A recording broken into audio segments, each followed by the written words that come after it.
This is a Much Music special presentation. Looking so crazy, your love's got me looking so crazy, your love. Got to bring me along, I've been doing it too long.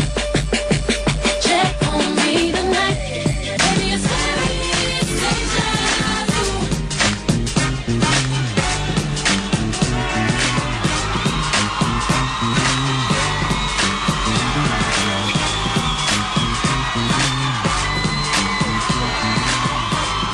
Welcome to a Live at Much with Beyonce. My name is Devin Sultan. We're headed to the corner of Queen and John via police escort. This is huge.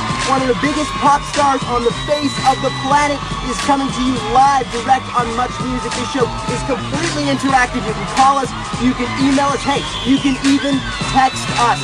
50 million albums sold, 9 Grammys. Beyonce is live at Much. This is going to be huge. B-Day, it's been out for just over a week and it's already sold 500,000 copies. Beyonce, the B-Day girl herself, is right behind me. The fans are outside.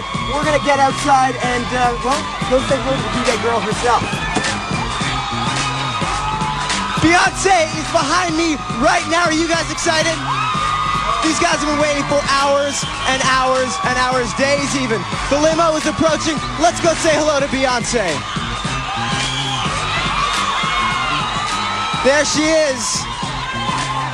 These guys have been waiting for hours and hours. This is going to be a huge event in television, a Canadian exclusive. There we go. Beyonce slowly getting out of the car. Keep in mind, you can phone us, you can email us, you can even text us. The show is completely interactive. Beyonce getting out of the car. Take a walk with me. This is a moment you've all been waiting for. Beyonce is about to stroll out of the limousine via police escort. Beyonce, how are you? You look great. Thank you. Welcome. Thank you. We are going to come back outside, but you want to take a stroll inside with me? All right. These people are waiting for days and days.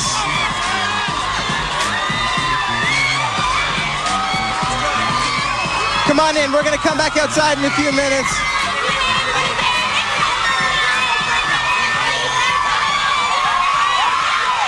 We are going to come back outside, but if you just want to join me. All right. Beyonce is here live at Much.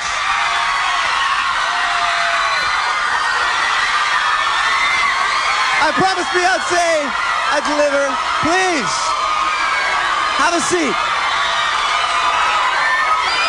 Wow! Oh my gosh. Hi. This is crazy. I know, it's amazing. They're crying. She's here for the full hour, guys. On behalf of everyone in Toronto, welcome. Thank you. What a Welcome to Much welcome. Music. Thank you. Now you're here in celebration of B-Day. Yes. Now I've heard you say, Beyonce, this is the album that women need to hear. Definitely. Why? Because this album is for all women out there that need to hear something that will give them strength and empowerment. And it's a song for everyone. It's a song about, there are songs for love, people in love, women in love. There are songs for women that need to hear those songs, kind of give them the push to get out of a bad relationships. There are songs that are passionate. There are songs that are aggressive. There are songs that are vulnerable. It's a song on there for every woman in any phase of a relationship. Do you feel like women have a lack of this kind of music out there to relate to? No, there are a lot of strong artists that have songs that empower women. But I think one of our specialties as far as Destiny's Child, Independent Woman, and Survivor, and The Writings on the Wall, all those songs women could appreciate and men could appreciate, because if you want to know how we think, you have to hear records like this. So it's a window into your personality. Oh, definitely.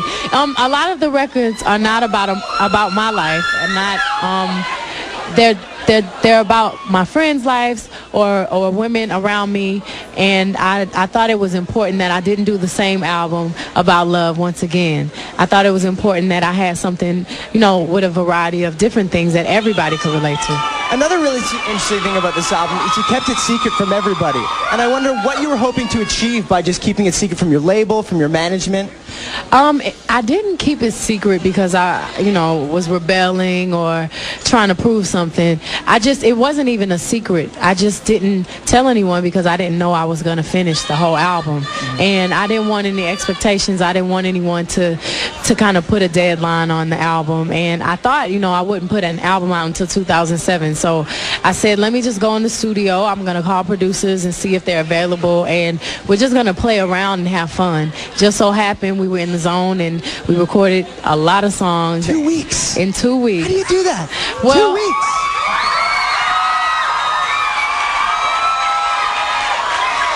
Thank you. I put down a lot of the blueprints of the records, and they were more like demos. And I did about 22 songs, and then I went back and finished the songs that I thought I loved. So it really took about a month to completely finish the album, but I had the majority of the records in 2.5 weeks. Now you released it on your birthday, and that surprised me because a lot of people I find, my age at least, hate the birthday. They hate the birthday. Really? Why? I don't know. I guess it's a lot of anxiety, a lot of pressure. It's the one day where everything has to go right. Why'd you decide to release it? I feel like your birthday is your celebration. Is when you were born, and I know I always feel special on my birthday. And I'm still a young lady. I have a lot to learn, and I embrace birthdays. I think the biggest celebration for me was the biggest gift was giving my music to everyone I loved on that day. But you must have gotten some gifts. Oh yeah, I got some beautiful gifts. The best gift was the #1 record. It is a #1 record. 500,000 copies sold in less than a week. Now, between you and me, I was hoping for a car for my birthday. Uh-oh. But I heard maybe you got a car for your birthday. Is that true? Or is that just rumor? I don't know. I got a lot of wonderful gifts on my birthday. A lot of different things that I didn't expect. What'd you get from Jay-Z? A question there. They're funny. You started so young in this industry, and I wonder, at age 25, how have your priorities changed as a woman? They are the best. Wow. Tons of people outside. We are going to go outside. They've definitely changed. I think now, instead of quantity, it's all about quality and making sure I'm a lot more specific about the things that I do, and make sure I'm not afraid to grow and take a risk and be innovative. And I always try to top what I just did, and I never want to do the same thing twice. Do you think that sort of thing comes with age, or do you think there are some key moments that kind of taught you lessons along the way? Well, I feel like I've always kind of been that way. I've always tried to be a leader. I've always tried to challenge myself, and I get really bored easily, and I know when I don't work hard for something, I don't appreciate it the same. And which is why I was excited about Dreamgirls, because the director and the producer told me initially they didn't know if I could play the part. They didn't know if I could be young Dean, a 16-year-old naive young girl. And when I did the reading, I brought the tears, I brought everything they needed, and I think it surprised them, it surprised me, and I had to really work at it. It wasn't something that just came easy. I didn't have to just show up for work. And whenever I have to challenge myself, and whenever I have that little insecurity and that worry, it makes me just work harder, and I think that's a part of growing up. Is that where you get your strength from, do you think, your confidence? Yeah, definitely. I still have things that I'm not confident about, and I still have my insecurities, but ultimately I'm not afraid of them. I embrace them, and I try to, whatever I don't do right, I try to acknowledge that I didn't do right and fix it and grow from every experience.